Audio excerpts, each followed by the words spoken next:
Has the universe always been here, or did it have a beginning? I ask myself, why should we care? We want to take a look at scientific materialism and how it not only conflicts with the Bible and founders of science, but also fails to account for some exciting recent developments, particularly the discovery that the universe is expanding from a finite point in time and space. New atheists, as well as many scientists who want to believe in a world without God, are feeling threatened today, for they know that if the world had a beginning, some force or being outside the universe would have to provide the cause. Within the last few years, there's been a whole bunch of evidence that shows the existence of a creator. One of the evidences of a creator comes from cosmology. Cosmology is a big word, but really what it means is the study of the origin of the universe. Where did the universe come from? For centuries, scientists have been convinced that the universe is eternal. In other words, it always existed. It was always here. But thanks to dramatic new evidences that have been uncovered in the last few decades, virtually all scientists are now convinced that the universe had a sudden beginning in a giant explosion of life. This has led to one of the most powerful arguments of an existence of a creator. Here's what's argued. Whatever begins to exist has a cause.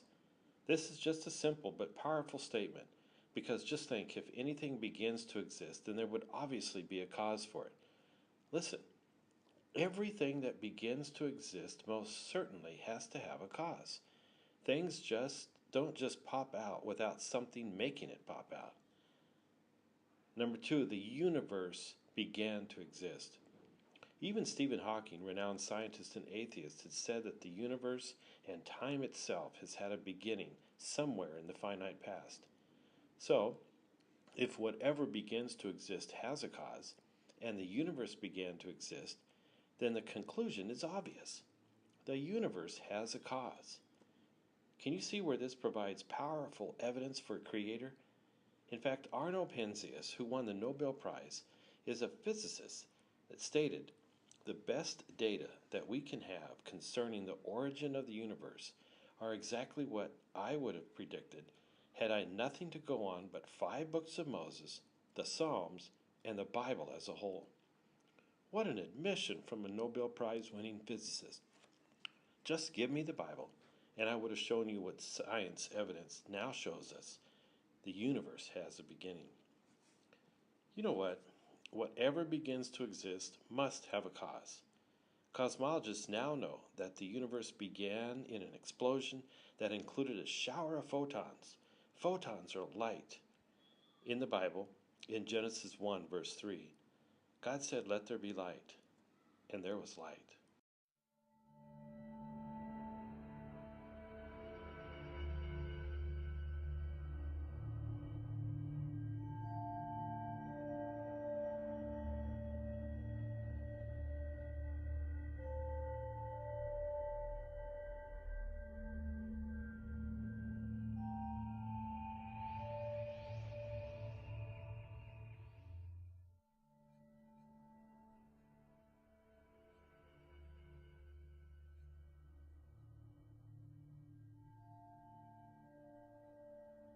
From Genesis 1, verses 6 through 8.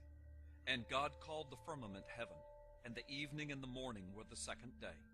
And God said, Let the waters under the heaven be gathered together unto one place, and let the dry land appear. And it was so. And God called the dry land earth, and the gathering together of the waters he called the seas. Since the dawn of the ages, man has looked to the night skies, searching for purpose, searching for our beginnings, searching for God himself. The modern atheist or evolutionist would have us to believe that the greatest philosophical ponderings in cosmology have come from people of the atheistic persuasion. But have Christians been involved in cosmological ponderings? Have Christians of great renown, known for their contributions to the scientific community of real science, have Christians such as these been involved in contributing to our scientific understanding of the universe? Much to the atheist's dismay, they have, and continue to be. It seems that some of the greatest discoveries and inventions of all times in the field of science and cosmology have been brought to us through the distinctly Christian worldview. From Galileo, an Italian physicist, mathematician, astronomer, and philosopher who played a major role in the scientific revolution. I do not feel obliged to believe that the same God who has endowed us with sense, reason, and intellect has intended us to forego their use. From Johannes Kepler, a German astronomer who developed the 3 laws of planetary motion still used by NASA today. Since we astronomers are priests of the highest God in regard to the book of nature, it befits us to be thoughtful, not of the glory of our minds, but rather, above all else, of the glory of God. And again from Johannes Kepler, I had the intention of becoming a theologian, but now I see how God is, by my endeavors, also glorified in astronomy, for the heavens declare the glory of God. From Sir Isaac Newton, an English mathematician who formulated the laws of gravity and motion and developed the mathematical science of calculus. The solar system itself could not have been produced by blind chance or fortuitous causes, but only by a cause who is very well skilled in mechanics and geometry. Also from Sir Isaac Newton. This thing, he said, as he was speaking of a scale model of our solar system, is but a puny imitation of a much grander system whose laws you know, and I am not able to convince you that this mere toy is without a designer and maker. Yet you, as an atheist, profess to believe that the great original from which the design is taken for this toy has come into being without either designer or maker? Now tell me, by what sort of reasoning do you reach such an incongruous conclusion? From Lord Kelvin, the British physicist who developed the first and second laws of thermodynamics. I believe that the more thoroughly science is studied, the further does it take us from anything comparable to atheism. And again from Lord Kelvin, with regard to the origin of life, science positively affirms creative power. Overwhelmingly strong proofs of intelligent and benevolent design lie around us. The atheistic idea is so nonsensical that I cannot put it into words. From Sir William Herschel, an astronomer who discovered Uranus, several nebulae, and several binary stars. He was the first to accurately describe the Milky Way galaxy. All human discoveries seem to be made only for the purpose of confirming more and more the truths contained in the sacred scriptures. The undevout astronomer must be mad. From James Prescott Joule, who described the first law of thermodynamics as the law of conservation of energy. Order is manifestly maintained in the universe, governed by the sovereign will of God. After the knowledge of and obedience to the will of God, the next aim must be to know something of his attributes of wisdom, power, and goodness, as evidenced by his handiwork. From Louis Pasteur, the father of microbiology, who developed the pasteurization process. The more I study nature, the more I stand amazed at the work of the Creator. Science brings men nearer to God. From George Washington Carver, the agricultural chemist and inventor of over 300 different products. Without my Savior, I am nothing. I love to think of nature as an unlimited broadcasting station through which God speaks to us every hour, if we will only but tune in. From Wernher von Braun, the first director of NASA, a pioneer of space exploration, a German rocket physicist and astronautics engineer, who became one of the leading figures in the development of rocket technology in Germany and in the United States. Scientific concepts exist only in the minds of men. Behind these concepts lies the reality which is being revealed to us, but it is only being revealed by the grace of God. Psalm 103, verse 11. For as the heaven is high above the earth, so great is the Lord's mercy toward them that fear him. From John chapter 1, the first 3 verses. In the beginning was the Word, and the Word was with God, and the Word was God. He was with God in the beginning, and through him all things were made, and without him nothing was made that has been made.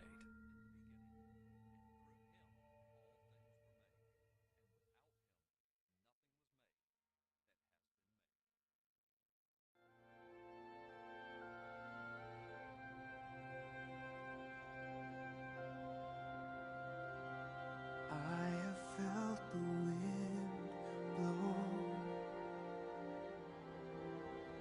whispering your name. I have seen your tears fall when I watch the rain. And how could I say there is no God when all around creation calls a singing bird, a mighty tree, the vast expanse of open sea?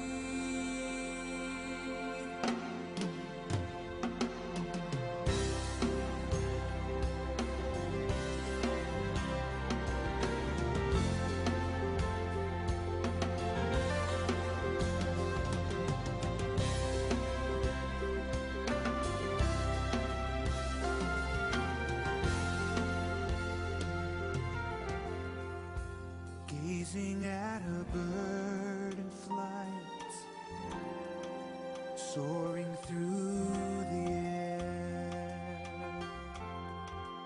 lying down beneath the stars, I feel your presence there. I love to stand at ocean shore and feel the thundering breakers roar, to walk through golden fields of grain, neath endless blue horizons spray.